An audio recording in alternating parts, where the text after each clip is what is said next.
एक रात्र जी संपूर्ण अंधारालाही पवित्र करते, एक शक्ती जी संपूर्ण विश्वाला संतुलित ठेवते, एक नाव जे भक्ताच्या प्रत्येक श्वासात असतं, म्हणजेच महादेव. अशी एक रात्र जी फक्त साजरी नाही केली जात, तर ती अनुभवली जाते, म्हणजेच महाशिवरात्री. नमस्कार, तुम्हा सर्वांचं माझ्या चॅनलमध्ये मनापासून स्वागत. आणि आता थोडंसं महाशिवरात्री बद्दल.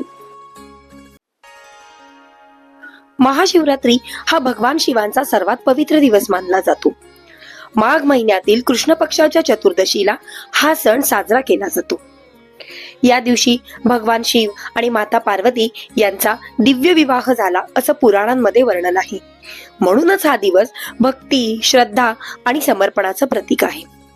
या दिवशी भक्त उपवास करतात, रात्रभर जागरण करतात आणि ओम नमः शिवाय या मंत्राचा अखंड जप करतात.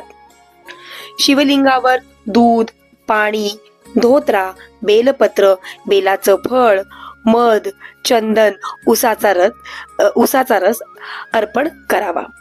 अशा प्रकारे षोडोपचार पूजा करून प्रार्थना करावी. त्याचप्रमाणे भगवान शिवांच्या सेवा कराव्यात, जसे की शिवपंचाक्षरी स्तोत्र, शिवमहिम्न, रुद्राभिषेक, शिवनामावली, शिवलीलामृत मधील 11वा अध्याय, अशा काही अनेक सेवा तुम्ही करू शकता. आणि त्याचप्रमाणे अखंड नामस्मरण सुद्धा.